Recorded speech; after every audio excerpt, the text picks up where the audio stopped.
지금 중국이 이제 그 뭐라 그럴까요? 불경기가 오니까 건강보험료 단속을 하고 있어요. 시 주석이 의료 단속에 대한 두려움이 중국 경제 약화를 압박하고 있습니다. 의사들이 초과 근무를 줄이기 시작했다는 보고가 나옵니다. 한 가지 회색 수입원은 그러니까 약간 흰색과 불법의 그 뭐죠? 검정색의 중간에 있는 수입원은 허브가 주입된 식염수를 판매하는 겁니다. 무슨 뭐 약초물 이런 거죠. 지난달 시 주석이 중국 의료 시스템 부패 단속이 푸젠성의 한 최고급 병원까지 미쳤을 때 그 메시지는 피할 수 없었습니다. 민감한 정보에 대해 익명을 요구한 이 문제에 정통한 관계자에 따르면 의사와 다른 직원들은 받은 수입을 공개하고 출처를 밝히고 현금을 전용 은행 계좌로 넘기라는 명령을 받았습니다. 이제 잘 나갈 때는 좋다 하다가 이제 슬슬 뭐 단속이 시작된 거죠. 중국의 3대 산맥 단속. 이게 근데 인플레이션을 단속한다고 하는 것 같은데 사실 디플레이션 걱정했는데 왜 이걸 잡는지 모르겠는데 아마 재정 지출이 있으니까 그런 것 같아. 하우징 보면은 하우징이 그 주택, 주거, 교육 그리고 의료, 주거, 교육, 의료가 3대 주거, 교육, 의료가 이제 중국의 3대 지출인데 사실 의료가 그렇게 많지는 않은데 더 줄이고 싶은가 봐요. 왜냐하면 다른 수입 물가가 비싸지니까 국내 물가를 낮춰가지고 뭔가 경제 발전을 이루고 싶은 모양인데 올해 들어 이미 180명 이상의 병원 관계자가 위반 혐의로 체포되었는데 뭐 중앙정부가 화끈하긴 하네요. 중국 국가위생건강위원회 고위 관계자의 말을 인용해 현지 언론이 수요일에 보도한 바에 따른 이 청탁 근절 캠페인은 의료진의 합법적인 수입은 영향을 받지 않은 채 권력을 남용하는 병원 상사의 극소수를 대상으로 진행될 예정입니다. 갑자기 또 이렇게 진행되니까 중국의 이건 뭐 정치적 움직임이라 봐야겠죠. 정치적으로 인기를 끌기 위해서 또 의사를 공격하는 움직임을 보여주네요. 최근 버튜버 유행에 대해 성공 말하면 뭐 리와인드 그리고 또 있잖아요. 키딩. 근데 이분들이 그게 좋더만 약간 같이 한 팀플레이어? 확실히 팀플레이어 느낌은 있어요. 팀플레이어로 몰려다니면서 그 서로 리액션 해주는 게 좋았기 때문인 것 같은데 다시 한번 정리해 볼게요. 흥행 성공했던 이유. 흥행 성공 이유. 단체화된 리액션. 이게 큰 것 같아요. 단체된 리액션. 첫 번째가 거의 마지막인데 이게 다른 그 방송 같은 경우에 기존에 뭐랄까 댄스 음악 방송이 리액션이 없었는데 이 단체화된 리액션 그러니까 그룹이 돌아가면서 리액션을 하시더라고. 그러니까 영상을 틀어놓고 그 점에서 성공한 것 같아요. 확실히 이게 가장 컸고 다른 것들은 뭐 노래 잘하는 거는 뭐 당연하니까 그리고 노래를 잘해야지 확실히 좋아지는 것 같더라고요. 왜냐하면 남자도 예전에 인기 투표하면 가수들이 여자 연예인들한테 가장 인기가 있었다는데 이분들이 여성인데도 불구하고 노래를 잘하니까 훨씬 더 플러스가 되는 것 같아요. 다른 것보다 확실히 이런 것 때문에 굉장히 떴다. 최근에 또 차트인을 계속하면서 저도 많이 듣게 되더라고요.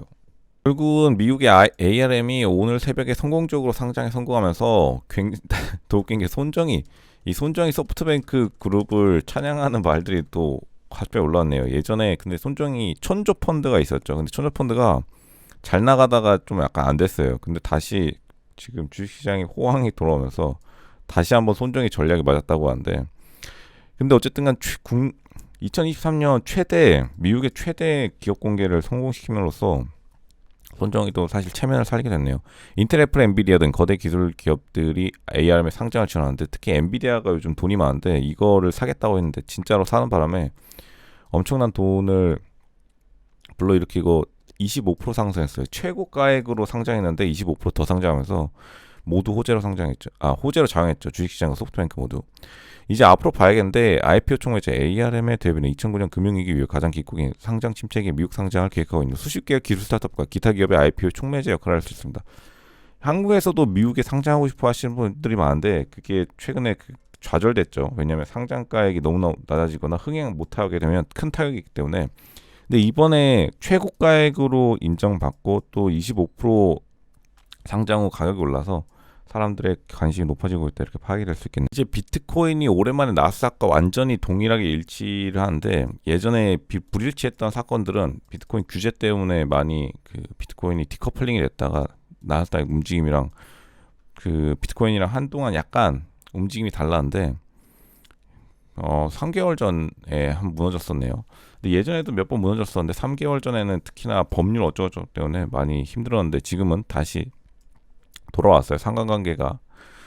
웃긴 거는 지금 기술 주식과의 재결합을 하고 있는데 예전에 그 한창 비트코인이 규제를 안 받고 있을 때는 뭐 오르면 다 오르고 그러니까 비트코인의 상승세를 주던 게 나스닥 오르면 비트코인도 오르고 엔비디아 오르면 비트코인 오르고 테슬라 오르면 비트코인 오르고 도지코인 오르면 비트코인 오르고 해가지고 올라간 건데 최근에는 이제 나스닥이랑 막 이렇게 똑같이 움직여서 사람들의 어떻게 보면 안타까움을 샀죠. 왜냐면 폭등을 원하니까요. 지금 다시 호재로 작용하고 있기 때문에 기술 주식이 오르면 드디어 비트코인도 약간 반응하는 그 추세로 들어가고 있어요. 제 생각에는 비트코인이 달러 사는 것보다 비트코인 사는 게 낫긴 하거든요. 왜냐하면 그 수수료나 신속성이 있기 때문에 달러랑 어느 정도 지금 연관성은 많이 가지고 있고 일단 비트코인은 당분간 망할 일은 없지만 아직까지도 규제 때문에 규제의 벽에 갇혀 있어서 이게 미국 규제 말하는 거예요. 미국 규제의 벽에 약간 가로막혀 있어서 미국 규제가 해소되면은 그때부터 정말 예전에 상승세를 이어나갈 수 있겠죠.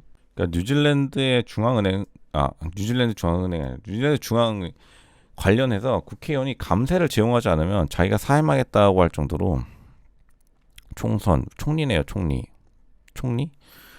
뭐 의원 이분들만 아니라 그러니까 뉴질랜드가 지금 되게 조그만한 나라임에도 불구하고 온갖 그 경제 정책이 마구마구 거의 뭐 계획 경제처럼 돌아가고 있는데 솔직히 좀 웃기는 일이긴 하죠. 뉴질랜드에 뭐가 없잖아요. 솔직히 말하면 크게. 그러니까 뭐 제조업이나 공장이나 금융업이 성장한 게 아니기 때문에 여기서 뭐 경제 화폐 정책을 그렇게 쓴 게 웃기긴 한데 결국에는 감세가 뉴질랜드의 세금이 너무 부담되기 때문에 이렇게 움직임이 나온 거죠. 우리는 뉴질랜드 국민과 약속을 지키기 노력하겠습니다. 우리는 우리의 계획을 지지하며 이 계획은 신뢰할 수 있고 근로자들에게 의미 있는 세금 감면을 제공할 수 있을 것입니다. 보면은 지금 정치, 대선 그리고 총선이 많이 있기 때문에 현재 어떻게 될 건지를 봐야 될 것 같아요. 우리는 뉴질랜드 국민과의 약속을 지키기 위해 노력하고 있습니다. 전반적으로 세계 전반에서 감세의 움직임이 들어가고 있다는 것만 알면 될 것 같긴 해요. 뉴질랜드 같은 경우에 좀 세금이 더 세기 때문에 더 낮춰져야 될 그 정치적 움직임을 타고 많이들 국회의원 혹은 총선 도전자들이 감세를 적극적으로 목표로 삼고 있네요. 이제 AI 때문에 미국의 대학위를 가진 화이트 칼라 근무자들이 걱정하고 있는데 쓸모없는 존재가 될지도 모른다는 두려움이 대학 교육을 받은 미국 근로자들을 사로잡고 있고 사무직 직원들이 학위가 없는 직원들만큼이나 자동화에 대해 걱정하고 있는 거죠. 의사, 변호사들 모두 일단 자동화에 빨리 적응하기 위해서 노력하고 있는데 오픈 AI, 챗 GPT와 같은 AI 도구는 대학 교육을 받은 근로자들 사이에 일자리가 기술로 대체될 수 있다는 두려움을 불러일으켰습니다. 이제 한마디로 말하면 화이트 칼라의 이제 변곡점이 온 거죠. 여기서 살아남으면 정말 떼돈을 버는 거고 못 살아남으면 집에 가는 거겠죠. 그 정도로 지금 파의 변형이 빠르게 움직이고 있는데 결론부터 말하자면은 일단은 대체는 되고 있어요. 두려움 증가와 동시에 증가하고 있죠. 두려움이 증가하고 있고 대체받는 것도 증가하고 있는데 압력이 들어오죠. 특히나 그 할리우드 파업 노조계약 협상을 통해 더 나은 임금, 고용 안정, 인공지능에 대한 대체로부터 보호를 요구하면서 인공지능은 파업 중인 할리우드 배우와 스튜디오 경영진 사이의 긴장의 중심점이 되었습니다.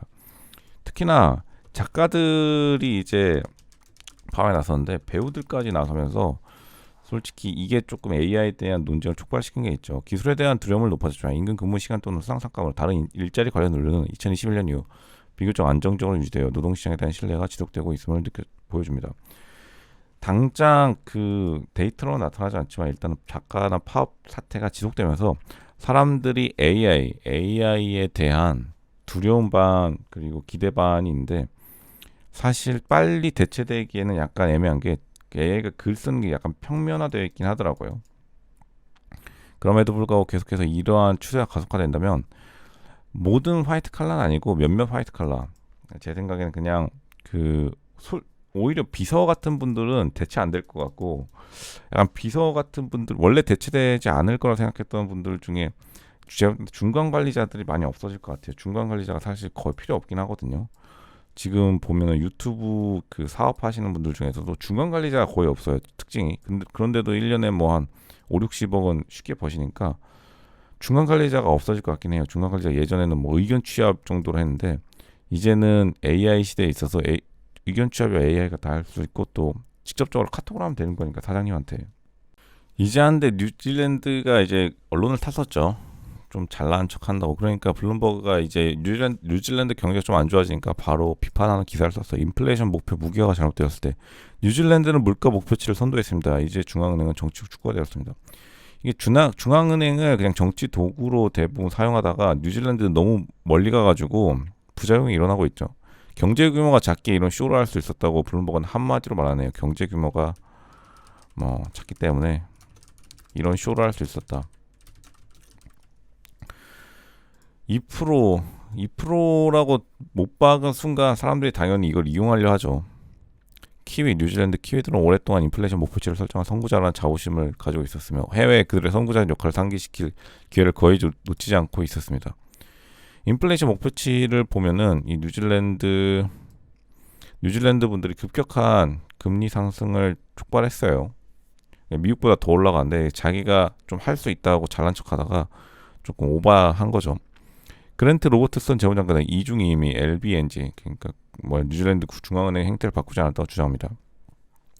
경제교과서에서 뉴질랜드는 좀 특이한 건데 작으니까 되는 특이한 상황을 큰 일반화하려다가 뉴질랜드가 좀 세계인의 비웃음을 사고 있겠다 보네요. 앨런 그리스퍼는 인플레이션 목표가 중앙은행장의 재량에 영향을 미칠 수 있다고 우려하며 이를 경계했습니다. 그의 후임자들은 순수성을 잃지 않은 노력으로 기관이 약화된다면 안타까운 일일 것입니다.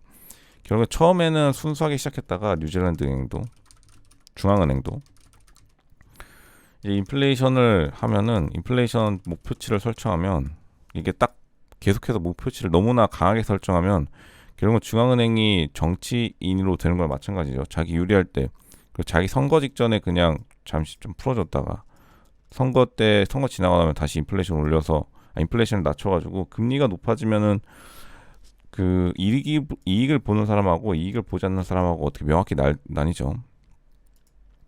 통화하게 되면 인플레이션 목표를 불완전하게 계속 유지하는 이러한 관행을 없애야 된다고 블룸버그는 말하고 있는데 뉴질랜드 분들이 약간 이런 통제를 좋아하는 느낌은 들어요. 뉴질랜드 분들이 뭐 작은 국가니까 되게 작은 약간 부피 대비 밀도가 작은 국가 이렇게 해야겠네요.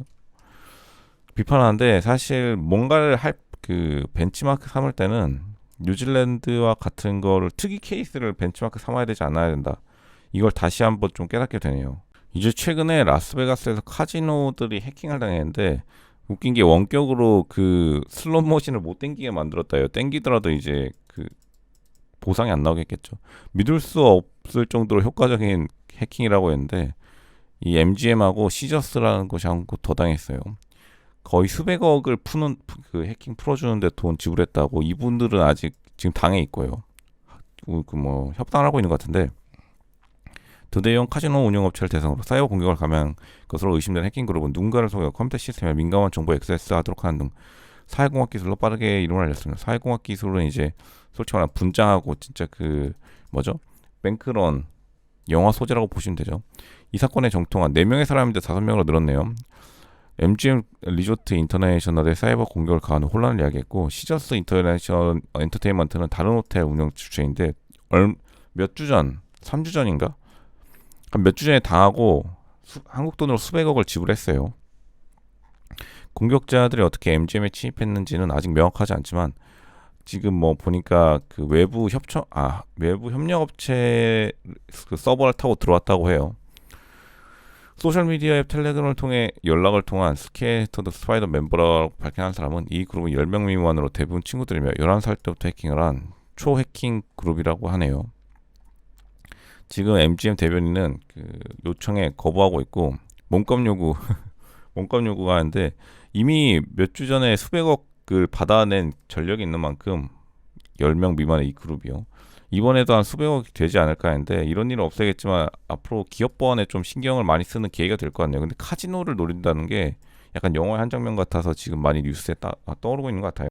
이제 최근에 영국 의외의 스파이가 있다는데 미국 스파이에 이어서 미국은 이제 군사 내 스파이가 적발되는데 영국이 정치인들에 대해 태도는 더욱 강경해질 것인데 솔직히 다 알고 있었죠. 알고 있었는데 이제 중국이 잘 나갈 때는 찍소리 못하다가 영국 의회가 못 나가니까 이제 로비력이 떨어지니까 이렇게 된 건데, 아시겠지만 중국이 원래 어떤 식으로 로비 활동을 하냐면 대학교에 막대한 기부금, 예를 들어 하버드도 이제 그분이 지금 잡혀가셨는데, 계속 잡혀가셨다기보다는 이제 계속 조사를 받고 계신데, 막대한 기부금을 한 다음에 그 대가로 이것저것을 요구하는 거죠. 그 기부금에 얽히기 때문에 이걸 또 반대할 수도 없는 노릇이고요. 의회 연구원이 중국 스파이 혐의로 체포되었다는 소식은 소련이 젊은 남녀를 요원으로 냉전 시대로 돌아간 것 같았습니다. 근데 그 소련 때는 영국 분들이 자진해가지고 많이 했거든요. 그만큼 공산주의가 참 예전에 유럽을 휩쓸었다고 하는데, 중국은 다 돈으로 이루어졌기 때문에 생각보다 손쉽게 다 잡히는 것 같아요. 생각보다 자기가 좋아서 이제 스파이 하는 거랑 돈 때문에 스파이 하는 거랑 하면은 돈 때문에 스파이가 가장 약한 것 같아요. 데이비드 캐머런 정부 시절부터 중국에 대한 입장을 강화해 왔었는데, 영국 정부는 중국의 악의적인 영향력을 막을 수 있는 수단이 부족하고, 드라마에 매료된 사람들은 속편을 기대해야 되는데, 뭐 007 같은 영화의 한 장면이죠. 그럼에도 불구하고 지금 영국 의회에 중국 스파이가 있다는 사실에 대해서 국민들이 되게 안 좋아하기 때문에 정치인들이 바로 이러한 또 니즈를 캐치하고 사람들로 하여금 또 자신의 권리, 다음 투표 때 살아남으려면 빨리 비난한 다음에 자기는 중국으로부터 돈 안 받았다고 빨리 해야죠. 근데 솔직히 영국에도 있으면 한국에도 어느 정도는 또 최근에 무슨 뭐 음식점을 차렸니 많이 하는데, 이제 전 세계적으로 이런 것들이 이제 밝혀지면서 중국의 오히려 외교력만 더 낮아지고 있는 것 같아요. 미국도 스파이가 있고 영국도 스파이가 있는데 왜 하필은 중국 스파이만 이렇게 또 비난을 받는가? 제가 볼 때는 약간 영화로 멋지게 표현된 게 없어서 그럴 수도 있고요. 오히려 한국은 CIA나 그 영국 스파이 오면은 MI 뭐 6라 하나요? MI 7이라나요? 007이라 좋아하니까. 유럽의 중앙은행이 너무 강력해진 건가요? 통화 정책에서 지정학 기후 변화에 이렇게까지 중앙은행 추행이 커지고 있습니다. 벌써 딱 싫죠. 그러니까 이게 문제예요. 이게 무슨 뭐 제2의 소련이나 물론 뭐 소련은 아니지만 중앙 계획 경제가 무조건 제대로 되지 않아요. 밀턴 프리드먼을 한 분 수출해 드리고 싶은데, 중앙은행이 통화 정책도 마음에 안 들어요. 솔직히 말하면 통화 정책으로 솔직히 설치는 것도 마음에 안 드는데, 물론 이제 공익적 목적입니다. 모두의 그 경제적 자유를 원해서. 지정학 기후변화를 왜 하냐고. 사람 없이는 아무것도 불가능합니다. 제도 없이는 지속되는 것이 없다. 유럽연합의 창시장 한 명의 장모의 말입니다. 뭐 너무 당연한 말 해가지고 한심한데, 최근 25주년을 맞이한 이 강력한 기간에 이제 어려운 질문에 직면해 있습니다. 언제 멈춰야 할지 알고 있을까요? 멈춰야 할지 모르니까 영국인들이 도망쳤지. 영국 분들이 아시겠지만 타이타닉의 교훈에 따라 침몰하는 배는 기가 막히게 알아보거든요. 영국 도망쳐가지고 자기 혼자 살아남고 둥둥 잘 떠나고 있잖아. 되겠냐고요. 이런 분이 제 미래는 자기 스스로 결정해야죠. 책임감으로, 개인으로. 영국이 브렉시트한 이유가 있겠죠. 영국 사람들이 솔직히 바보는 아니고 제국을 운영했던 가장 큰 제국. 영어라는 단어 자체가 영국, 잉글랜드, 잉글리시에서 온 말인데, 이분이 아니라 이제 EU 짭퉁 제국이잖아요. 짭퉁 제국. 로마 제국의 짭퉁인데, 진또배기가 되려면 영국처럼 아예 자기가 스스로 해보던가. 억지로 EU가 하니까 문제가 되는 게 하나도 없고, 마지막 단어로 가면 어디 갔죠? 번역이 안 되는데, 언젠가는 시민들이 반대하기 시작할까요? 영국 시민들은 이미 도망쳤고, 나머지 시민들도 솔직히 이제 물음표가 뜨기 마련이죠. EU의 자유주의자들은 포퓰리스트에 대처할 더 나은 방법이 필요합니다. 악마가 작동하지 않습니다. 당연하죠. 상대방을 이제 욕하는 거에 대부분 안 먹히죠. 특히나 한국에서도 예전에 무슨 못 배웠니 뭐니 뭐 학력이 낮니라고 공격했는데, 이제 이런 방법이 먹히지 않으니까 정치적으로 다른 방법을 써야 되는데, 자유주의자라고 하는 게 리버럴이랑 사실 그 진짜 자유주의랑 다른데, 이거 뭐 약간 이상한데, 포퓰리스트. 근데 이제 오히려 결집하는 효과를 냈죠. EU 사이에. 지금 독일에서 또 오른쪽, 그리고 매우 오른쪽에 있는 사람들이 인기를 끌고 있는 것만 해도 유럽을 괴롭히는 유령이 있습니다. 공산당 선언 패러디네요. 강경 오른쪽의 유령. 근데 뭐든지 그 한국 속담에서도 지렁이도 밟으면 꿈틀거린다는 말이 있어요.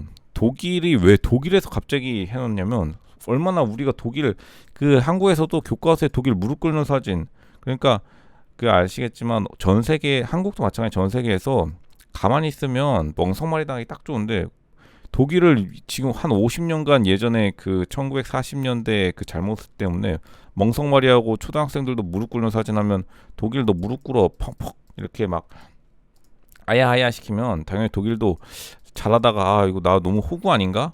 아 호구? 그럼 이판사판인데 그리고 이제 오른쪽으로 가는 거죠. 옛날 생각 나죠. 1930년대 이제 탱크 타던 생각 나고 할아버지 보면서 갑자기 할아버지가 사랑스러워지는 그러한 형태로 다가오는데 당연히 유럽의 오른쪽은 지난 25년간 여러 차례 급부상했는데 지지층의 폭이 넓어지면서 급격하게 정치 세력을 잃었어요. 정치 세력화.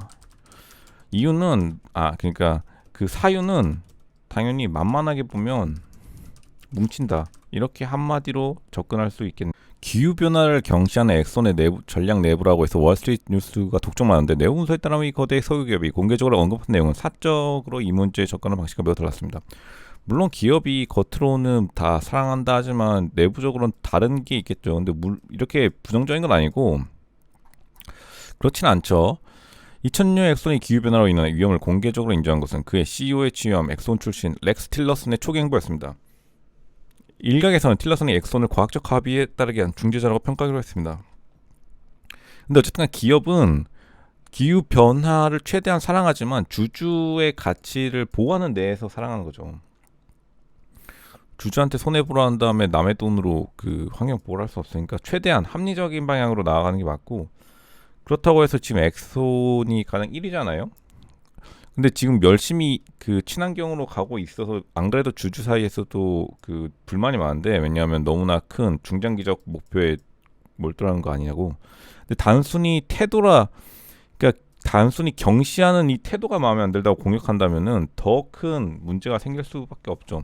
그 다음 이제 타자 2위 업체들은 엑손이 이렇게 열심히 했는데도 욕을 먹어? 그럼 나는 그냥 만세 부르고 석유 안 시추하고 그럼 나는 그냥 태양열이나 할란다 너네가 알아서 해라 하고 던져버리면 석유는 누가 캘 것이며 자동차 갑자기 멈춰서면 누가 한다는 그렇게 비난에 처할 수밖에 없죠. 이것도 합리적으로 가야지.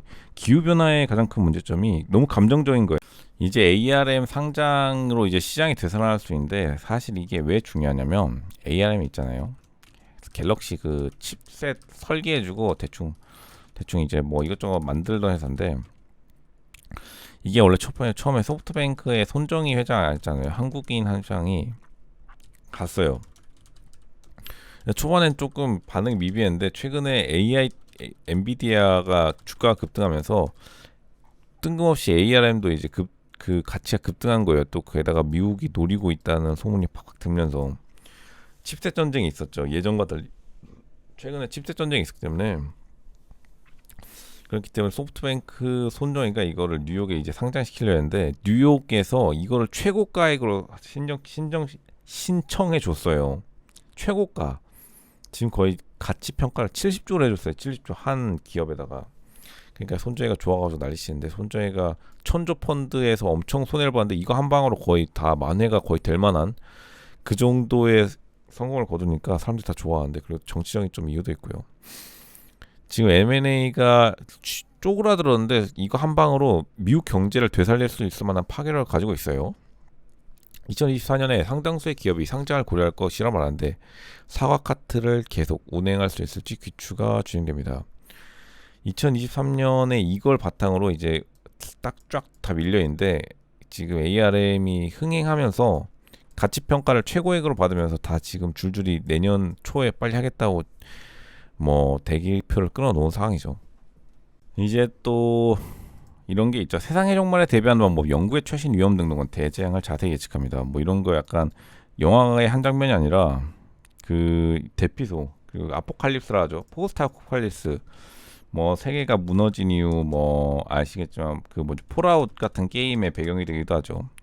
인류가 핵전쟁으로 멸종한 이유, 살아남은 소수의 어쩌고저쩌고 섬세하게 완곡한 표현을 한 핵 오산, 우발적인 뭐 한 다음에 막 날아가는 터미네이터의 장면에서도 나오죠.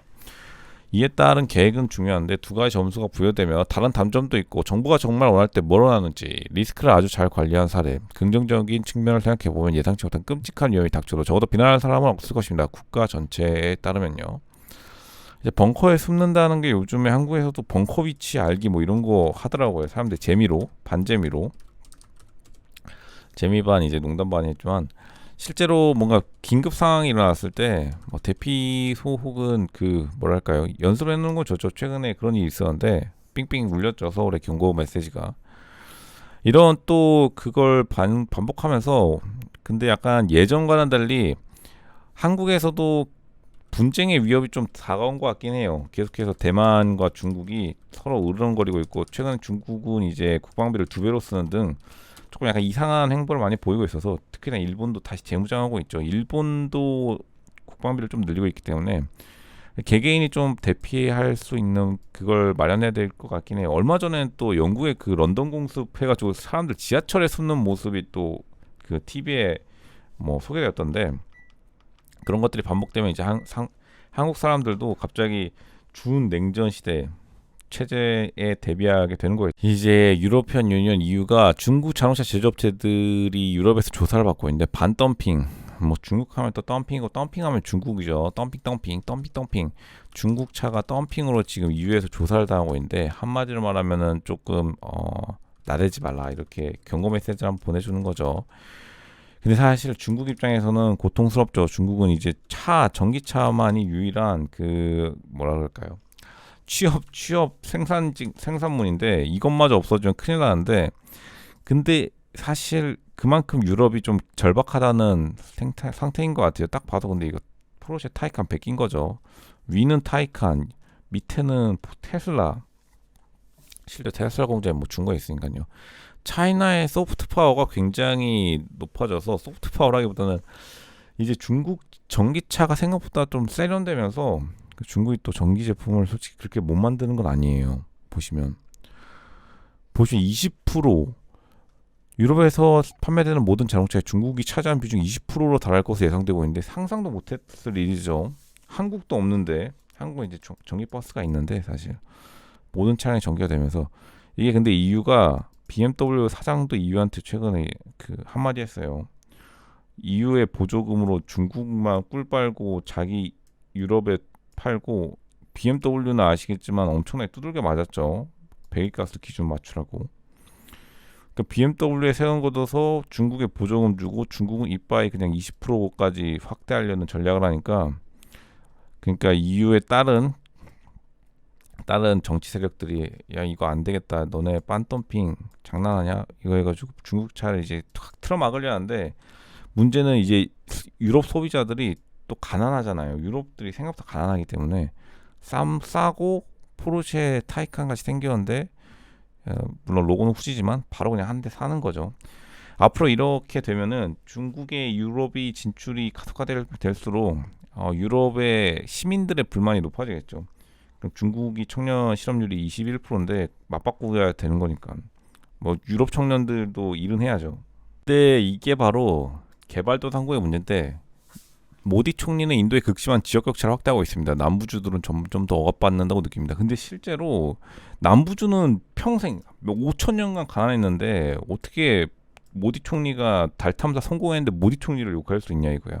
모디 총리가 물론 좀 약간 이상한 면은 있긴 하지만 원래 북부가 5천 년 동안 인도가 잘 살았는데 어떻게 경제를 전체적으로 발전시켜주면 당연히 빈부격차가 늘어나죠. 다 같이 티코 탈 때가 당연히 GDP가 낮을 때 행복하죠. 왜냐면 경제가 성장할수록 한 명은 페라리 타고 한 명은 BMW 다 티코 타다가 그럼 이게 빈부격차가 증가됐다는 뜻인지 그러니까 이게 참 그러니까 이렇게 모디 총리가 자기 열심히 했어도 나중에 욕을 먹을 수밖에 없어요. 경제 정책을 발전하는 게 쉽겠어요. 정치인으로서 그냥 욕하는 게 쉽겠어요. 초원도체도 마찬가지죠. 하는 게 훨씬 더 어려우니까 그냥 사람 서로 비판만 하고 있는데 모디 총리는 모자에서 토끼를 꺼내는 걸 좋아합니다. 그만큼 이제 뭐 열심히 했다는 거죠.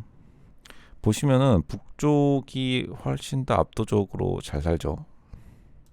볼 수 있죠. 북쪽이. 이거는 이제 그 출산율로 따지는 건데 뭐 어쩌고저쩌고 하여간 가족들이 더 풍성하게 이루어졌 이루어져 있다고 하는 건데 뭐 이탈리아도 북쪽이 훨씬 더 잘 살고 한국이 좀 특이하죠. 원래 그 아시겠지만 그거 아시나요? 남부가 이긴 역사 전쟁이 거의 없어요. 미국 시민 전쟁도 북부가 이겼죠. 뉴욕 쪽이. 그냥 한국하고 뭐 있죠? 남부가 이긴 게 한국하고 뭐 갑자기 생각이 안 나는데 거의 없어요. 남부가 이긴 전쟁. 그러니까 한국이 진짜 특이한 거고 대한민국이 대단한 나라긴 한데 남부가 이제 또 이렇게 되면 무조건 뜨고 또 그 난리가 나기 마련인데 정치적인 긴장감이 더해질 수밖에 없죠. 과거 선거에 대한 분석에 따르면 투표를 통합하면 사람들의 투표 방식이 바뀔지에 대한 상반된 답변이 나왔습니다. 의제가 무엇이든 위대한 마술사 모디 총리요. 국가를 반으로 보지 않도록 조심해야 됩니다. 뭐 내전의 위험성을 다 경고하고 있죠. 스페인 내전도 비슷비슷하게 일어나는데 빈부격차는 어쩔 수 없긴 해요. 어쩔 수 없다는 게 우리가 그걸 당연히 받아들여야 된다는 게 아니라 당연히 다 같이 티코 타다가 갑자기 편명이 페라리 타고 하면 BMW를 타면 문제가 생길 수밖에 없죠. 근데 웃긴 게 뭐냐면 제가 최근에 느낀 게 뭐냐면 예전에 이런 게 없었거든요. 최근에 일진 여자를 좋아하는 사회적 움직임이 있더라고요. 근데 이걸 제가 가만히 관찰했거든요. 그냥 넘어가려 하다가. 근데 예전에는 솔직히 이런 게 많이 없었어요. 예전에 이런 게 없었는데 이게 사회가 리더십이 없는 사회가 돼버렸잖아요. 컨트롤 C 컨트롤 V 리더십이 없는 사회가 되니까 리더십이 없는 사회가 되어버리니 소위 말하는 일진여라는 게 뭐냐? 일진여가 뭐냐면 약간 당당하고 리더십 있는 사람의 인데 근데 왜 일진남은 안 되죠? 일진남은 이제 사람들이 못 살게 굴어서 근데 일진여는 뭔가 못 살게 굴었지만 괜찮아 보일지도 약간 이렇기 때문에 그런 거예요. 근데 더 웃긴 게 이게 사실 컨설팅 그 업무랑 비슷해요. 사람들이 그 컨설팅 업무도 여성들한테 많이 맡기는 이유도 사실 일진여랑 비슷해요. 일진여가 탁 하면은 사람들이 그래 따라줄게요 하면서 이렇게 대충 따라주는데 일진남은 약간 트라우마가 있어서 그런지 사람들이 잘 이거를 좋아하지 않더라고. 요즘 제가 컴퓨터 키면은 계속 일진여를 너무 좋아요. 일진여 어떻게 사귀어요? 뭐 이러는 거예요. 아니 대체 어떻게 사회가 어떤 식으로 이렇게 됐길래 이거를 좀 극복해야 되긴 해요. 그러니까 대한민국이 참 안타까운 게 진짜 안타까운 게 뭐냐면 그 출산율이 문제가 아니에요 지금. 일 뭐 여자를 좋아하는 건 당연히 좋겠지만 뭐 누구든 좋아하세요. 사랑을 하시는데 일진 여를 좋아하는 게 리더십 없는 사회가 되어버리니 다시 한번 말씀드릴게요. 당당하고 리더십 있는 사람을 제가 칭찬하는 거예요. 공익적 목적으로. 괜찮아 보일지도 않은 마음에 사람들이 일진여를 이렇게 이게 사랑하는 사회가 되어버렸다고요.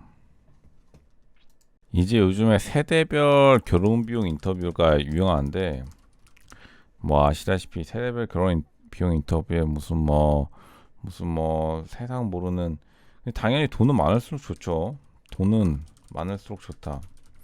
너무 당연한 말을 두 번 할 필요는 없을 것 같고 근데 사람들의 결혼 비용에 대해서 제가 볼 때 이게 변명인 게 왜 변명이냐면 세대별 결혼 비용이요. 왜 변명이냐면 결혼을 그러니까 돈 때문에 못하는 경우는 사실 없어요. 여러분 근데 냉정하게 말했지만 그게 아시겠지만 페라리를 타도 어디 갔죠? 페라리를 타도 안 생길 그 연애하기가 쉽지 않아요. 쉽지 않다. 당연한 거 아니겠어요? 당연하죠. 페라리 타도 연애하기 쉬우면 그럼 돈만 벌면 다 해결되는 게 없어요. 돈 버는 거에 힘들지만 돈만 벌어서 되는 게 아니니까 제일 힘든 거예요. 그렇게 했다 좀 백만장자 억만장자들은 연애 킹이어야 되는데 그렇지 않으니까요. 그러니까 결혼은 또 연애랑 다르기 때문에 돈은 많을수록 좋은 게 사실이지만 결혼 비용 때문에 결혼이 힘들다는 거는 변명이에요. 변명. 이츠 변명 데스. 그러니까 제발 이런 변명하지 맙시다. 이게 나는 솔로가 그리고 시청자 집단이 있잖아요. 시청자 집단의 심리가 심리가 말씀드리면 옥순 그러니까 옥순을 그러니까 특정 시간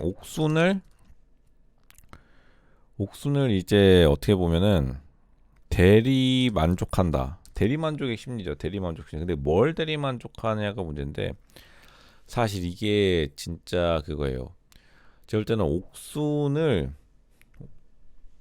옥순이 아닌 그러니까 옥순이 아닌 특정 기술을 말하는 게 아니에요. 전반적인 옥순이 아닌 진짜 사랑을 찾는 신데렐라 스토리가 바로 나는 솔로의 진짜 찐 결말.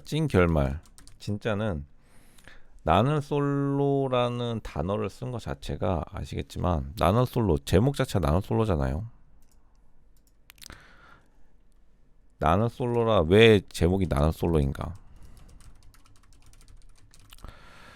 왜냐면 우리는 커플이라고 안 하잖아요. 원래 솔로여도 괜찮아라는 목적을 달성하기 위해 만들어진 프로그램이죠. 달성하기 위해 만들어진 프로그램. 그래서 사실 시청자들은 그런 마음을 가지고 있다고요. 출연진들이 평생 솔로이길 바라는 그런 마음이 있다고요. 왜냐하면 남 훈수 뜨는 게 제일 재밌는데 가장 재밌는 게 이제 연애 훈수 뜨는 게 재밌거든요. 근데 연애 훈수를 뜨는데 다른 사람이 더 예쁘고 더 잘생긴 사람이랑 어떻게 사귀면 자신이 비참해지잖아요. 시청자가 비참해지잖아요. 비참해지니까 이건 안 되는 거예요. 안 되니까 결국에는 사람들이 나중에 보면은 자신의 입장에서 대입해서 생각한단 말이에요. 대입해서. 근데 사람들이 살아가면서 잘생기고 예쁜 사람한테 거절당한 적이 압도적으로 많을 거 아니에요. 잘생기고 예쁜 사람들끼리에서도 어쨌든가 거절당하고 소위 말하는 디나잉을 당했을 거 아니에요. 디나잉 스트래터지가 뭐냐면 거절을 엄청나게 당했을 텐데 사실 자신이 거절했던 적보다 거절 당한 적이 많기 때문에 거절하는 것에 대한 그러한 카타르시스가 있대요. 카타르시스가 있기 때문에 대부분에 있어서 나는 솔로가 그 시청률 폭발을 하는 지점이 정확히 제 완벽 분석해드릴게요. 완벽 분석. 남을 거절하는 장면에서 사람들이 대리만족을 이빠이 느낀단 말이에요. 이빠이 느낀다. 뭐냐? 자신의 과거를 해서 충족시키지 못했던 기억을 대리 만족시켜주기 때문에 언제? 남을 거절하는 장면. 그렇기 때문에 특정 이번에 16기 대박 포인트도 하다가 남을 거절하는 장면이 참 많이 나와요. 남을 거절. 너랑 안 놀아. 이렇게. 너랑 안 사겨. 이렇게 하는 그 장면에서 이제 포인트가 팍팍 나오는데 이번에 그렇게 많이 나오게 된 이유 중에 하나도 근데 사실 시청하는 사람들이 이 남을 거절할 때 그 거절하지 못하시는 분들이 많기 때문에 거절을 마구 하는 사람들이 나타나면 나타날수록 시청률이 올라갈 수밖에 없어요. 남 눈치를 안 보고. 근데 이번에 16기 특징 중에 하나가 남을 거절하는 장면에 되게 익숙하신 분들이 많이 나왔기 때문에 대리만족이 폭발해서 이번 시청률이 대박을 쳤다 그렇게 봐야죠. 보시면은 사소하게 남을 거절하는 장면이 굉장히 나와요. 그러니까 남의 말을 하는 것 자체 또한 남을 이제 인정하지 않겠다. 기본적인 마음이죠, 사람의. 그런 것들이 이제 모여서 시청률 대박을 이끌어내는데 다들 사이좋게 지내시고 근데 다들 또 굉장히 능력이 좋고 다들 생긴 것만 상위 1%의 약간 외모와 지적 수준을 다들 가지고 계시더라고요, 실제로. 이런 걸 보면서 이제 공익적 목적으로 시청자 집단의 심리를 한번 면밀히 분석해봐서 나는 솔로가 아닌 우리는 커플이라는 우리가 도착점에 닿아야겠죠. 일단 나는 솔로 필승 전략 바로 공유할게. 나는 솔로다. 나는 솔로 필승 전략. 필승 전략 남자편인데, 남자편 무조건 준비물 하나 들고 오세요. 준비물 1번 뭐 필요 없고, 1번 뭐가 있죠? 근데 제 생각에는 1번을 뭘로 해야 될 것이냐 고민이 안 돼. 제일 중요한 거는 연민을 살 수 있는 스토리. 일단은 논란 차단. 바로 날 욕하면 넌 나쁜 사람이야. 바로 받고 시작하는 거죠. 시작하는데 뭐 예를 들어서 아무거나 만들어야겠죠. 자, 각자에 따라서 저라면 이런 걸 선택하겠어요. 어릴 때 PD한테 혼이 나서 트라우마가 생겨서 지금까지 뭐 솔로 였다리 이러면은 이제 방송국도 적당히 견제하고 다른 사람으로부터 나 욕하면 나쁜 사람이야 이렇게 하는 걸 할 수 있는 거죠. 너무 좋네요. 연민을 살 수 있는 스토리 아무거나 하나 하시고 뭐 이 정도면 되는 것 같아요. 근데 제가 볼 때 너무 또 잘나면 안 돼요. 너무 잘나면 안 된다. 왜냐? 이쿠컷 당할 가능성이 높다. 조금 방송 분량을 뽑을 수 있는 게 누굴까요? 어떻게 남자 입장에서 제가 볼 때는 아주 그냥 그 자기가 잘났다고 착각을 이빠이 하면 될 것 같아요. 이빠이 하면 보는 사람이 즐겁거든요. 왜냐? 놀릴 재미가 있으니까 이 두 개만 있으면 될 것 같고 준비물 완료. 생각보다 직업은 별로 중요하지 않은 것 같아요. 직업은 왜냐하면 직업 중요하면 솔직히 별로 그렇게 도움이 많이 되는 것 같진 않아요. 그 다음에 첫날 선택이 있겠죠.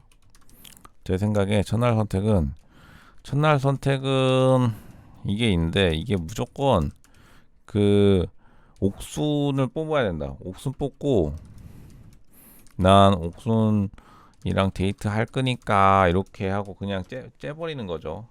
만세 부르고 첫날 만세 부르고 아마 첫날 끝까지 옥순으로 밀어붙인다. 저라면 이렇게 하겠어요. 밀어붙인다. 이거 뭐죠? 이 붙인다를 맞나? 둘째 날 이게 다섯째 날까지 있나요? 둘째 날 선택은 갑자기 제일 표를 못 받은 사람한테 선택한다. 그리고 스토리라인을 빌드업 해야죠. 왜냐면 옥순의 외모가 아닌 당신의 마음에 반했어요. 그러면 이제 사람들 박수 치겠죠. 그 다음에 뭐 알아서 하시고 셋째 날 선택 어떻게 하냐면 셋째 날 선택이 좀 애매하겠네요. 셋째 날 선택 어떻게 하면 좋을까요? 셋째 날 선택 어떻게 해야 돼? 그냥 바로 다시 옥순 다시 뽑아버리는 거죠. 왜냐? 일단 분량 확보 플러스 드라마 생성에 관해 긴장 관계를 텐션 업 되는 거 텐션 업. 그러면 이제 그 카메라 감독들 뛰어오겠죠. 드디어 우리 분량 하나 뽑는다. 우리 그 시청률 업되는 순간이구만 하고 뛰어온 다음에 옥순한테 한번 옥순한테 제가 볼 때는 여기서 한번 거절을 당해야 돼요. 왜냐? 거절당하기 가장 재밌기 때문에 거절을 당할 또 급발진 한번 해주세요. 급발진 한번 해주고 바로 누워서 불 끄고 갈등 관계 하면은 여기서 이제 레이디 가가 뭐 BGM 나오겠죠. BGM 나오고 또 거기 데프콘이나 그 출연진들 있잖아요. MC 사회자 분들이 으악 소리 한번 질러주겠죠. 이것까지 다 계산하는 거예요. 그래서 넷째 날에 선택에 다시 제일 표를 못 받은 사람을 선택하는 거예요. 그러면 이제 다시 하면 사람들이 저 사람 까여서 저러네 라고 하지만 솔직히 저 안 되는 걸 더 좋아하기 때문에 시청자들은 안 되는 걸 좋아해서 절대 남자를 욕하는 사람은 없을 거예요. 사람 여기서 이제 많이 없어짐. 그리고 다섯째 날은 최종 선택. 중요하잖아요. 최종 선택 내가 최종 선택 때 그냥 만세 부르시고 나오세요. 그 다음에 인스타 바로 키는 거죠. 인스타 바로 키고 그 다음에 거기서 이제 만나서 사귀세요. 끝났죠. 너무나 좋았죠. 그렇게 되면 이제 PD분들은 분량 뽑고 그리고 연애는 나와서 하시고 그리고 또 뭐죠? 시청자들에게도 빅재미를 주죠. MC분들도 먹을 거리 하나 줬네요. 이 정도면 되는 거죠. 이게 맞네요. 보면은 옥순 뽑고 제일 표를 못 받은 사람한테 빵표한테 무조건 선택해요. 그래 여기서 이제 시청자들에게 만족감을 주는 거죠. 사람들 박수치고 그리고 셋째 날에 다시 옥순 무조건. 왜냐면 그게 있어요. 무조건 그 성적이 안 될 때 제일 좋은 방법이 그냥 거기 서울대 경영에 때려버리는 거예요. 그러면 떨어지더라도 난 서울대 경영 쓰다가 떨어진 사람이야. 그러다 진짜 붙는 경우도 있거든요. 농담 안 하고 붙으면 뭐 대박이고. 근데 뭐 되겠어요? 넷째 날에 다시 제일 표 못 받은 사람 그냥 선택하는 거죠. 그러면은 이제 사람들이 막 좋아하겠죠. 저 사람은 막 수군수군대고 수군수군대는 게 2%의 진짜 묘미이기 때문에. 그러면 만세. 최영 선생 뭐 아무도 신경 안 써요. 저도 기억도 안 나는데 인스타 바로 킨 다음에 거기서 만나 사귀면 됩니다. 나는 솔로다 16기 남경 PD의 대단한 점이 인간의 본질을 꿰뚫는 건데 사실 이거는 남경 PD가 다 세팅한 거죠. 남경 PD가 칭찬입니다. 남경 공익을 위한 칭찬. 공익을 위한 칭찬인데 남경 PD에게. 근데 굉장히 이게 인간의 본질을 꿰뚫었다 볼 수 있는데 이분이 항상 고수예요. 고수기 때문에 흔히들 말하는 사람들이 이제 쉽지 않다. 뭐냐면 인간의 심리를 완전하게 파악하고 있기 때문에. 근데 사실 이번에 16기에서 문제된 게 뭐냐면 나는 솔로다 16기에서 문제라기보다는 빅히트를 친 게 일단 첫 등장부터 예사롭지 않았어요. 예사롭지 않았다. 그리고 사실 사람들이 이제 어그로 끄는 걸 좀 아는 것 같은데 근데 사실 빌런이라는 게 뭔가를 생각해 봐야 될 것 같아요. 빌런이 누군가, 빌런이라는 게 뭔가, 빌런이라는 게 무엇인가. 사실 잘 나갈수록 빌런이다. 이럴 수밖에 없어요. 왜냐하면 시청자들이 가장 좋아하는 거는 뭐냐? 열심히 예쁘고 열심히 잘 나고 이런 애들이 마지막에 아쉽게 안 되는 것을 원하는데 출연자들은 당연히 최소한의 노력을 최대한의 그 만족감을 뽑아내려고 하니까 출연자들이요. 나는 솔로 16기 출연자 남자였다면 바로 한 명 그냥 손잡고 결혼 고고싱 이렇게 했겠죠. 근데 만약 그 시청자의 입장이었다면 출연자의 입장 vs 시청자의 입장이었다면 솔직히 말하면은 안 되길 바라겠죠. 열심히 하다가 안 돼서 눈물 쭉 흘리면 시청자는 나의 인생은 그래도 살만해. 저렇게 열심히 산 사람들도 결국 안 되네. 이러니까요. 가진 건 나는 잘 사귀지롱. 이에 만족감을 주니까요. 그러니까 출연자들이 이번에는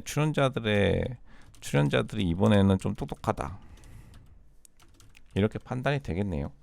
이제 다이아몬드의 매력이 사라지는 이유 결과부터 말하면 비싸기 때문인데 이 캐럿에 5천만 원 말도 안 되죠. 티파니 같은데 투자 카테고리에서 최소한 사람들이 이제 많이 안 사니까 투자하기도 좀 애매하죠. 원석 느비어스 이제 투자자에게 다이아몬드의 매력은 보기에도 좋을 뿐 아니라 역사적으로 꾸준한 투자 수익을 제공했었는데 광산이 한정돼 있고 이제 파는 게 그렇게 되어 있었는데 최근에는 이제 인공 다이아몬드 한국에서 유명하죠. 인공 다이아몬드 기르는 랩실 다이아몬드가 매우 싸지면서 한 800만 원 한다 해요. 이 캐럿에 5천만 원이고 이 캐럿 자연산은 물론 이제 자연산이라는 게 사치품이긴 한데 근데 문제는 커팅이 비슷비슷해요. 커팅 티파니가 하면은 뭐 비슷비슷하거든요. 지금 보석 투자를 고려하는 분들에게 다소 덜 매력적일 수 있습니다. 그렇죠. 그리고 이제 사람들이 다이아몬드 대신 브랜드를 더 좋아하죠. 뭐 이부 다이아보다 솔직히 말하면 이제 브랜드 예를 들면은 그 있죠. 뭐죠? 반클리프 아펠? 그렇게 동글동글한 디자인 반지를 더 선호하기 때문에 투자 가치가 급락한 면이 있죠. 그러니까 다이아 그 자체만으로 가치를 인정받는 시대는 같다 이렇게 판단되네요. 이게 사진부터 약간 서로 이 사이가 심상치 않은데 벌써부터 약간 하트 뿜뿜 되고 있죠. 물론 이제 독재자들을 사랑하면 안 되겠지만 이게 거래가 이제 탄약을 공급하겠다는 건데 마치 냉전의 한 장면 같았습니다. 북한 지도자 김정은은 이번 주 러시아 극동지역으로 건너간 호화 방탄 열차에서 내려 군악대의 환영을 받으며 블라디미르 푸틴을 만나 떠났습니다. 두 독재자는 오리 샐러드와 함께 게만두를 와인과 함께 먹으며 김 위원장의 서구 제국주의 같은 신성한 싸움 성전 어떻게 성전이라 번역했는데 성전 당연히 아니겠죠. 무슨 종교가 없는 종교가 근데 있죠. 러시아는 그 극동 종교, 동종교, 동방 종교에 러시아가 처한 상황에 극단적인 보조인 것 같은데 생각보다 북한이랑 러시아랑 그 좀 약간 통한 게 있더라고요. 남한도 사실 러시아를 좋아하죠. 그 아실지 모르겠지만 한국이 되게 러시아 좋아하는 국가 중에 하나예요. 대한민국이 또 그 한국이 또 러시아 뭐 미녀 좋아하잖아요. 근데 러시아 미녀가 그 미국에서는 별로 인기가 없어요. 뭐죠? 미의 기준이 아니기 때문에 미국에서 생각보다 러시아 여자들이 인기가 없어요. 미국은 그 스페인 혼혈 약간 이런 느낌을 좋아하거든요. 셀레나 고메즈 생각하면 돼요. 그러니까 한국이랑 러시아가 약간 비슷비슷한데 예전부터 조선시대 때부터 대한제국 아간파천 생각하면 될 텐데 지금 미국의 이제 억제력으로 동아시아가 잘 여태까지 긴장을 해왔는데 러시아가 갑자기 끼어들면서 솔직히 한국은 보시면 알겠지만 러시아가 끝까지 한국 전쟁을 반대했을 정도로 소련 시절 때도요. 그렇게 싸우는 그건 아닌데 조금 애매하게 됐죠. 이게 신냉전의 시대라고 보여지는데 어떻게 될지 모르겠네요. 솔직히 북한도 무기는 좀 만들 줄 알고 한국도 무기는 좀 잘 만들기 때문에 특히 육군 무기 봐야겠네요. 제 생각에는 아마 미국이 어느 정도 압박을 다시 가하지 않을까. 예전만큼 북한에게 압박을 안 가했었는데 최근에 좀 북한이 이렇게 좀 그 하나의 신냉전의 하나로 편입된다는 걸 미국이 탐탁치 하지는 않은 것 같아요. 이것이 이코노미스트인데 이제 그리고 최근에 뭐죠? NC소프트가 이제 주가가 많이 하락하면서 사람들이 비난하기 시작하는데 저는 생각보다 NC소프트가 괜찮은 기업이라 봐요. 그리고 리니지 하나로만 먹고 산다는데 그러기가 힘들어요. 근데 모든 기업이나 모든 뭐 사회, 가수, 뭐 모든 인간 커리어가 대부분 하나로 기억돼요. 예를 들면은 뭐 있죠? 뭐 마이클 잭슨 하면은 여러 개로 기억되지만 사람마다 뭐 약간 댄스 하면은 문워크 막 이런 거 하잖아요. 그러니까 하나 대표작으로 하나 기억되는 것도 나쁘지 않아요. 그걸 평생 먹고 살 수 있는 것도 나쁘지 않고. 솔직히 NC소프트가 주가가 이제 약세를 보이는 거는 물론 제가 볼 때는 그 게임 산업에 대한 이해가 약간 낮았다. 누가 그 그 주가에 뛰어드신 분들이 그 주주분들이 약간 약했던 분들이 있는 게 제가 볼 때는 이 밸류에이션이 이렇게 된 것 같아요. 리니지 곱하기 뭐 한 몇 요배 하면 뭐 새로운 신작 나올 때 잘 되겠지. 근데 결과적으로 이게 아니었던 거죠. 이게 아니었음. 왜 아니었을까요? 사람들은 생각보다 게임이라는 게 모기업이 중요하지 않고 그 게임의 완성도 한 30%고 특히 온라인 게임일수록 운영이 한 70%예요. 그러니까 운영이 말을 잘 들어주는 것만으로 운영되는 게 아니거든요. 이게 묘미가 있는데 이걸 사실 잘한 거 리니지가 잘했기 때문에 성공한 거지. 사실 게임 회사가 잘해서 라기보다는 운영을 잘했다는 거죠. 게임 완성도는 한 30%, 게임 회사는 한 30%가 비중을 차지하고 운영이랑 회사랑 좀 다르거든요. 왜냐면 게임 회사라는 게 제작하는 게 있고 퍼블리싱하는 게 있고 돈을 땡겨오는 게 막 섞여 있잖아요. 근데 운영진이 이제 딴 데로 가버리면 예를 들어 던전 앤 파이터가 성공했죠. 다른 게임인데 아예 다른 넥슨이었나요? 이게 또 운영으로 성공했거든요. 운영 잘해서. 그러니까 대한 이 노하우가 중요한데 게임에 대한 완성도는 사실 그렇게 크게 중요하지 않아요. 특히 온라인 게임일수록. 이거는 100% 공감할 겁니다. 이제 탄핵 이슈가 진행되고 있는데 근데 사실 이건 약간 조금 애매한 게 왜냐하면 근데 이거는 공화당 내부에서 약간 인기가 없어요. 그러니까 공화당이 민주당을 공격하는데도 인기가 없는 게 왜냐면 가족 이슈이기 때문에 원래 가족 건들면은 조금 오히려 바이든의 이미지만 좋아지고 있어요. 근데 이제 물론 그 가족 아무리 가족 이슈라 하더라도 가족 때문에 미국인들에게 피해를 너무 많이 주면 안 되겠지만 그럼에도 불구하고 사람들이 특히나 미국은 가족이 진짜 중요해요. 미국은 아시겠지만 가족 하면은 막 그 혹시 분노의 질주 보시지만 패밀리야 이러잖아요. 패밀리 패밀리라는 단어가 진짜 중요하기 때문에 맨날 뭉쳐 다니고 하이킹도 같이 가고 물론 이제 부패라는 것에 지금 뭐 탄핵 조사하니 많이 하지만 그럼에도 불구하고 사람들이 온화하다고요. 그 정도로 장난 아닌데 어 이건 근데 다 그래. 바이든 대통령뿐만 아니라 다른 그 것에 대해서도 미국 법원이 가족에 대해 진짜 관대해요. 미국 법원이 가족에 대해 제일 관대. 가족 vs 미국 애국 선택하라 그러면 사람들 그냥 가족 선택하고 미국 그냥 버려도 법원이 나중에 가족 편 들어주는 경우가 비일비재해요. 판례에 쌓여 있고. 하지만 그럼에도 불구하고 이제 그는 고통을 겪고 있습니다. CNN 여론조사에 따르면 미국의 5분의 3은 바이든이 아들의 사업에 관여했다 생각합니다. 연기를 충분히 내뿜으면 화재가 발생할 수 있습니다. 그러니까 아니 땐 굴뚝에 연기가 날아라는 건데 그나마 다행인 건 좀 미국인들이 그나마 알고 있지만 그냥 가족이니까 어지간히 넘어가 주려 하는데도 너무나 사고를 좀 많이 쳤기 때문에 가족들이 그러니까 바이든한테는 바이든이 대통령직을 수행하는 데는 별로 지금 인기엔 타격이 없는데 하지만 바이든 후계자를 선정하는 데는 지금 굉장한 이제 그 안타까움이 있죠. 왜냐하면 부시 가문이 아버지 부시가 이제 아들 부시한테 넘겨줬고 아들 부시가 이제 계속해서 자기 가족들에게 넘겨주는 거 보면 케네디 가문도 마찬가지고요. 가문이 형성돼야 되는데 미국에서는 이제 정치적 계승자가 없다라는 점이 바이든의 가장 큰 약점으로 다가오겠네요. 이제 디아블로 4가 문제가 되는 게 뭐냐면 약간 이상한 관리 방식. 블리자드가 예전 게임을 잘 만드는데 지금도 관리를 좀 못해가지고 이제 골드 복사, 흔히 게임에서 말하는 골드 복사라는 게 돈이 복사된다는 거죠. 게임 내에서. 그 예전에 랜선 꽂고 뺐다 하는 그런 게 있었는데 그런 방식으로 했다예요.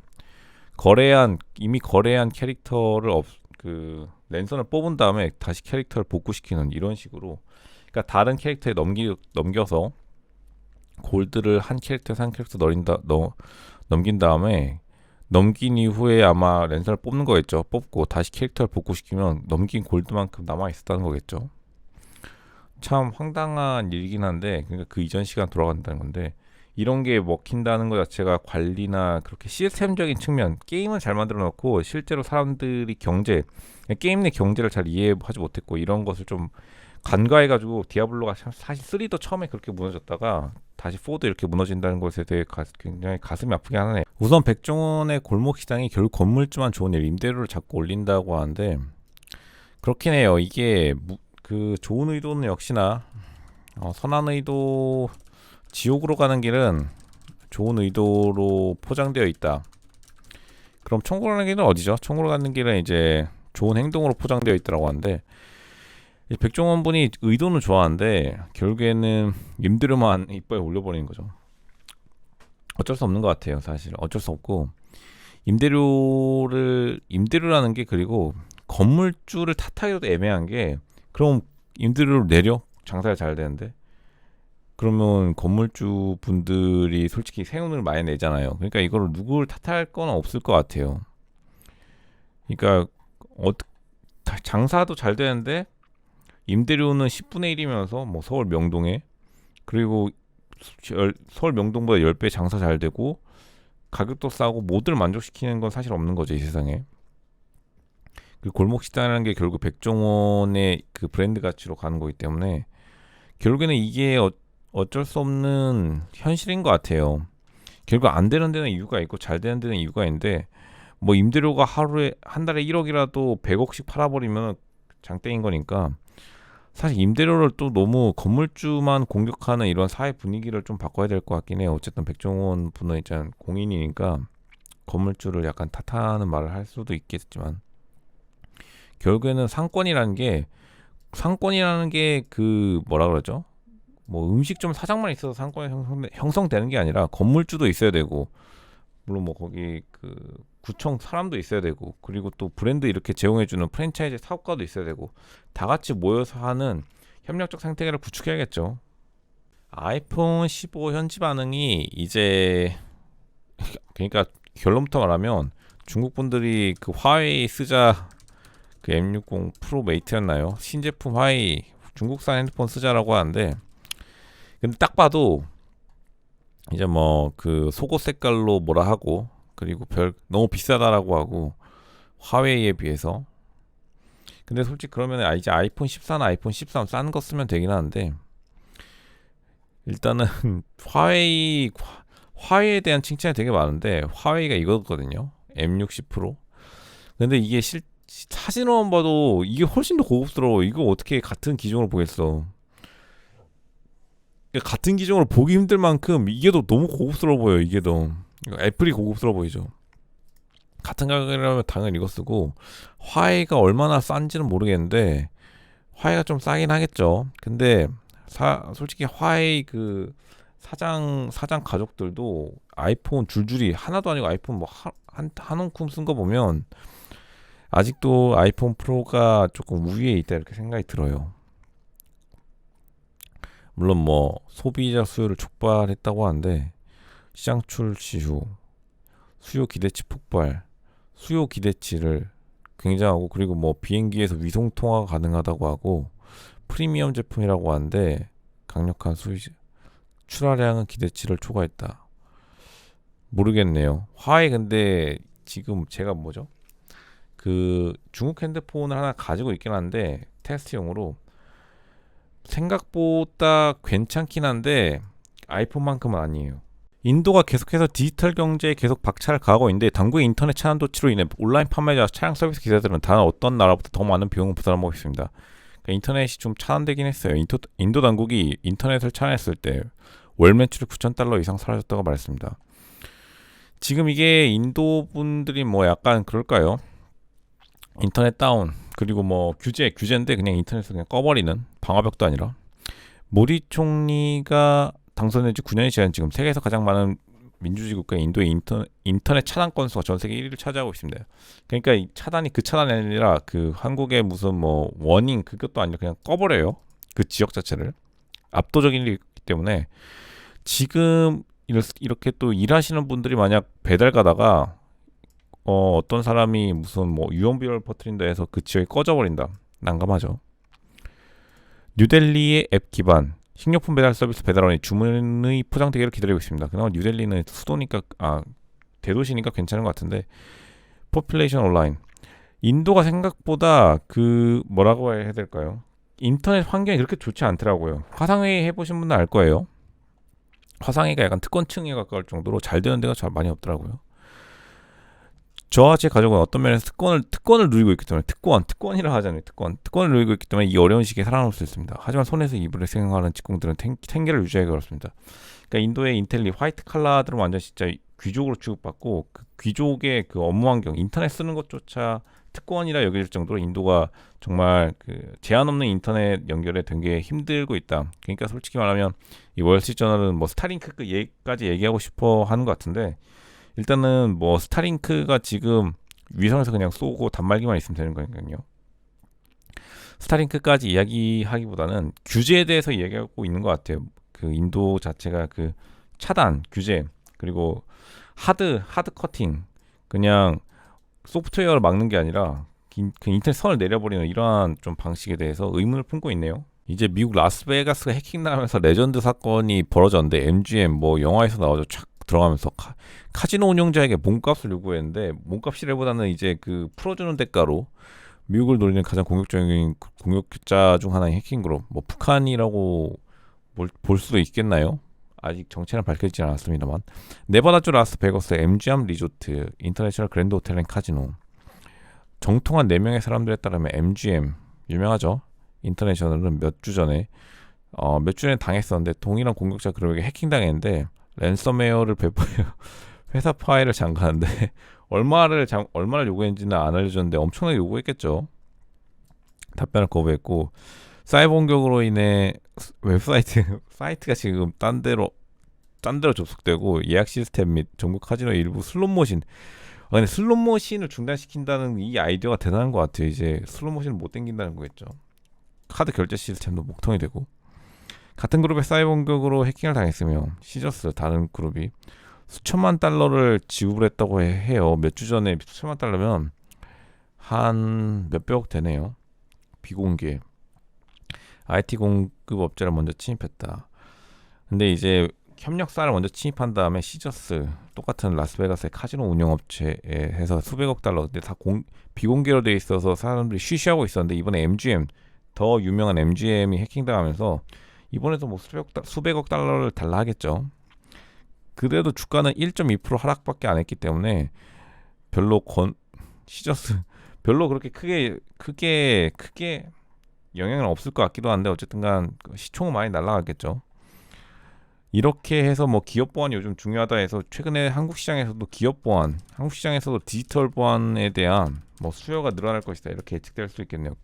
보안 시장이 대호황을 맞을 것이다라고 유추가 가능하네. 이제 또 미 공군 대장이 중국은 미국과 분쟁을 준비 중이라고 더 힐에서 지금 계속해서 이야기가 나오는데 프랭크 캔달 3세고 2-3시간 전에 나온 따끈따끈한 뉴스 10년 안으로 중국 반드시 미국과 이제 근데 뭐 전면전이라기보다는 국지적 분쟁 이에 대비한다고 확정적으로 보긴 하는데 이제 사람들이 해외 사이트에서도 굉장히 많이 올라가긴 했어요.